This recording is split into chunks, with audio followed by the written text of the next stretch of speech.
सफल होना चाहते हैं तो 5 बातें हमेशा ध्यान रखें। प्रेरक कथा। संत ने किसान को समझाया किन बातों की वजह से हमारा लक्ष्य दूर हो जाता है। 1। एक परेशान किसान गांव सुदूर था, पहाड़ियों से घिरा हुआ, जहां किसान सुबह सुबह खेतों में हल चलाते और शाम ढलते ही अपने घरों को लौट जाते। एक ऐसा ही किसान था रामू। उम्र कोई 35 के आसपास, मेहनती और ईमानदार, लेकिन परेशान।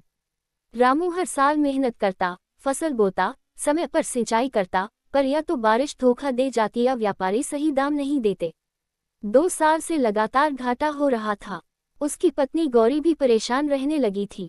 एक दिन गौरी ने कहा, रामू, जब सब मेहनत करने के बाद भी कुछ नहीं हो रहा, तो शायद कोई दिशा गलत है। गांव के बाहर वाले जंगल में एक संत बाबा रहते हैं, सुना है उनके पास हर समस्या का हल है। रामू पहले हंसा, फिर बोला, अगर संत बाबा के पास हल होता तो खुद क्यों जंगल में रहते हैं। गौरी ने मुस्कुराते हुए कहा, हो सकता है उन्होंने मोह छोड़ दिया हो। चलो एक बार मिल लेते हैं, क्या खोएगा। रामू राजी हुआ। अगले दिन भोर में वह संत बाबा के आश्रम की ओर निकल पड़ा। 2। संत से पहली भेंट। संत का आश्रम छोटा सा था, झोपड़ी के पास तुलसी का पौधा और आसपास कुछ शिष्यों का जमावड़ा। रामू ने विनम्रता से प्रणाम किया और अपनी समस्या बताई, मैं मेहनत करता हूँ, फिर भी कुछ नहीं मिलता। क्या मैं किस्मत से हारा हुआ हूँ? संत मुस्कुराए, बोले, बेटा, मेहनत जरूरी है, पर सफलता केवल मेहनत से नहीं मिलती। 5 बातें हैं जो व्यक्ति को लक्ष्य तक पहुंचाती है, और अगर उन बातों को न समझा जाए तो लक्ष्य दूर ही रहता है।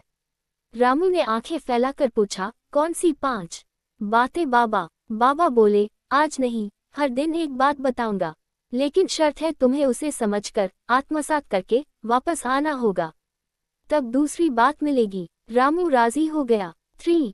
पहली बात लक्ष्य का स्पष्ट होना। बाबा ने रामू से पूछा, तू खेत में बीज क्यों डालता है? रामू बोला, फसल उगाने के लिए। कौन सी फसल? बाबा ने पूछा। धान। रामू बोला, यानी तुझे पता है कि क्या बोया है और क्या उगेगा, लेकिन क्या तुझे अपनी जिंदगी का लक्ष्य इतना ही साफ पता है? रामू चुप। बाबा बोले, लक्ष्य वही होता है जो स्पष्ट हो, जो आंखें बंद करते ही दिखे, जिसकी तस्वीर मन में हो।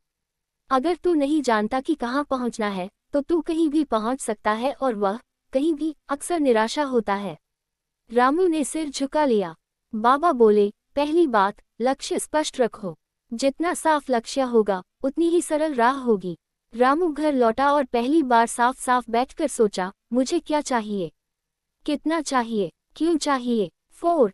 दूसरी बात, आलस्य सबसे बड़ा दुश्मन। अगले दिन रामू फिर बाबा के पास गया। बाबा बोले, कल लक्ष्य जाना, आज उसका दुश्मन जान आलस्य। मैं तो रोज खेत में काम करता हूँ बाबा। रामू बोला, शारीरिक काम करना ही काफी नहीं, बाबा ने कहा, मन भी तो जागरूक होना चाहिए। क्या तू रोज नई जानकारी लेता है, बाजार की चाल समझता है, बीज का सही चयन करता है?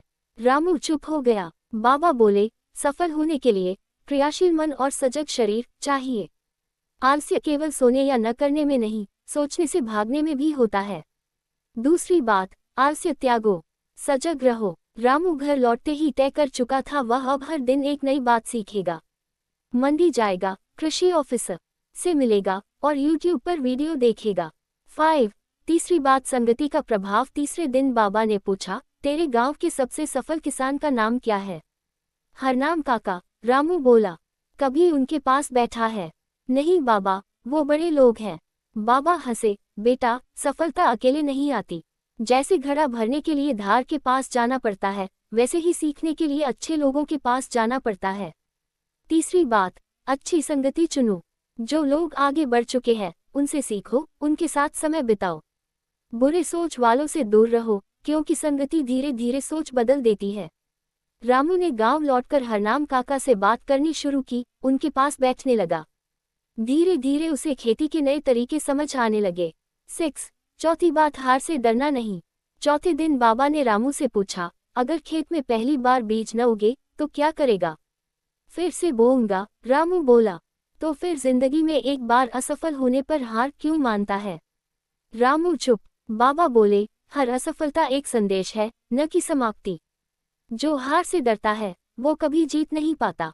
चौथी बात, असफलता को अनुभव समझो, बहाना नहीं। गिरना स्वाभाविक है, लेकिन गिरकर उठना ही जीत की राह है।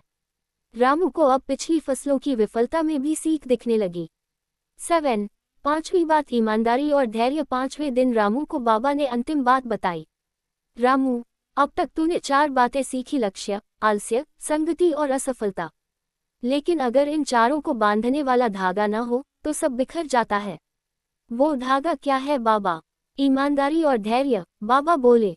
कभी कभी हमें परिणाम देर से मिलते हैं, पर अगर हमने सच्ची नीयत से प्रयास किया हो तो फल जरूर मिलता है। 5वीं बात, ईमानदारी और धैर्य से लक्ष्य के प्रति अडिग रहो। रामू की आंखें भर आईं। उसने बाबा के चरणों में सिर रख दिया। 8. बदलाव की शुरुआत। रामू गांव लौटा, पर अब वो वही रामू नहीं था। अब उसके पास स्पष्ट लक्ष्य था, आलस्य नहीं था, अच्छी संगति थी, हार से डर नहीं था और ईमानदारी से भरा धैर्य था। उसने अपने खेत के लिए नई योजनाएं बनाई, ड्रिप इरिगेशन लगाया, जैविक खेती शुरू की, मंडी में खुद माल बेचने लगा। पहली बार फसल का पूरा दाम मिला। गांव वाले चकित थे, रामू में क्या बदलाव आ गया। रामू हंसकर कहता, सिर्फ 5 बातें बदल ली, जिंदगी बदल गई। 9. प्रेरणा का विस्तार। धीरे धीरे रामू गांव के नौजवानों के लिए आदर्श बन गया। उसने एक किसान समूह बनाया, सबको बाबा की 5 बातें सिखाई। गांव में आत्मनिर्भरता आने लगी। एक दिन बाबा भी गांव आए। रामू ने चरण छूते हुए कहा, बाबा, आपने जो दिया वो मैं सबको देना चाहता हूँ।